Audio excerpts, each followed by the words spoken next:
सोबत आहेत राज्यमंत्री आशिष जयस्वालजी। आशिष भाऊ, महायुतीमध्ये अनेक ठिकाणी बंडखोरी झालेली आहे। त्यामध्ये या ठिकाणी यवतमाळचं आहे, रायगडचं आहे, संभाजीनगरात बंडखोरी झालेली आहे। काय प्रत्येक निवडणुकीमध्ये अशा पद्धतीचे काही इच्छुक लोकांचे फॉर्म भरले जातात, परंतु त्यानंतर पक्षाचे वरिष्ठ नेते जेव्हा आदेश देतात तेव्हा ते विड्रॉल केल्या जातात। माननीय एकनाथजी आणि देवेंद्रजी आणि सुनेत्राताई या संदर्भामध्ये बैठक घेऊन जे अतिरिक्त झालेले फॉर्म आहे ते विड्रॉल करतील। कारण की सर्व कार्यकर्ते हे प्रत्यक्षामध्ये नेत्यांच्या आदेशाच्या शब्दाच्या बाहेर कोणी जात नाही आणि मला विश्वास आहे की अशा पद्धतीचे फॉर्म हे महाविकास आघाडीमध्ये देखील भरण्यात आलेले आहे। तुमचे बंडखोरी अर्ज मागे घेतील का? तिन्ही नेते बैठक घेऊन समजून सांगणार का? माझ्या मनात याबद्दल कुठलीही शंका नाही। शेवटी महायुती भक्कम आहे। महायुतीमध्ये पूर्णपणे सर्व उमेदवार निवडून आणण्याचा आमचा सर्वांचा मानस आहे आणि निश्चितच सर्व उमेदवार निवडून येतील असं मला आत्मविश्वास आहे। हो, चंद्रकांत रघुवंशी तुमचे आमदार आहेत, ते म्हटले की लाडकी बहीण योजना जी आहे ती राजकीय फायद्यासाठी आम्ही सुरू केली होती।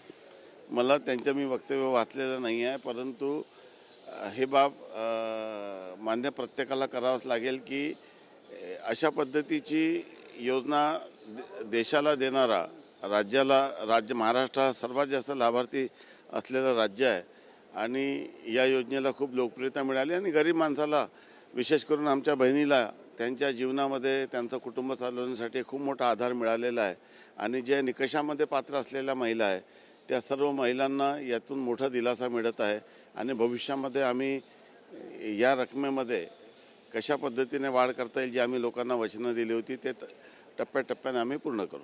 तिकडे अर्थ खातं आहे, अर्धराज्यमध्ये 14,000 पुरुषांनी लाडकी बहीण योजनेचा लाभ घेतला, ते पैसे परत घेतले जाणार आहे। या संदर्भामध्ये आम्ही एक भूमिका घेतलेली आहे की कुठलाही पात्र लाभार्थी हा वंचित राहू नये आणि कुठलाही अपात्र लाभार्थी हा लाभ घेऊ नये। जेव्हा योजनेचा अंमलबजावणी सुरू झाली आणि लोकांना रांग लागण्याची गरज पडू नये, सुलभ पद्धतीने लाभ मिळावा म्हणून आपण काही निकष फॉर्ममध्ये सेल्फ डिक्लेरेशन केलं होतं, परंतु काही लोकांनी खोटं डिक्लेरेशन केलं। तर KYCमध्ये मोठ्या प्रमाणामध्ये ही बाब समोर आली आणि शेवटी पोर्टल आम्ही परत वाढवलं। परत या संदर्भामध्ये लवकरात लवकर सर्व पात्र लाभार्थ्यांना कसं लाभ देईल आणि अपात्र लाभार्थी कसे कमी होतील याबद्दल शासन कारवाई करेल। पुरुषांकडून पैसे परत घेतले जाणार आहे, कारवाई होऊ शकते की महिलांची योजना पुरुषांनी लाभ घेतला या संदर्भामध्ये प्रत्यक्ष ही बाब तपासून, कारण की अशा पद्धतीची जर घटना घडली असेल तर ते योग्य नाही आहे आणि निश्चितच या संदर्भामध्ये शासन स्तरावर विचार करून योग्य निर्णय घेण्यात येईल। शेवटचा प्रश्न, कांदा उत्पादकांचं आज आंदोलन आहे, शेतकऱ्यांसही महाविकास आघाडीचे नेतेही उपस्थित राहणार आहे।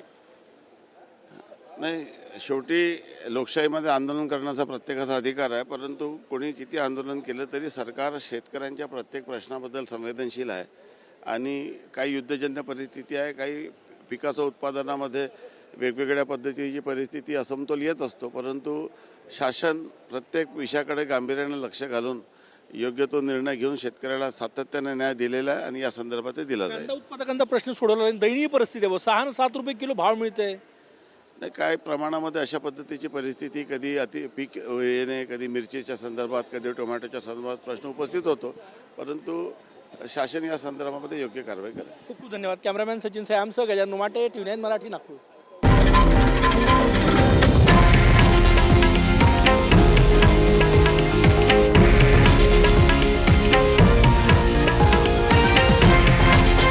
हे आहे देशातील नंबर 1 न्यूज नेटवर्क आणि आपण पाहत आहात TV9 मराठी, एकमेव।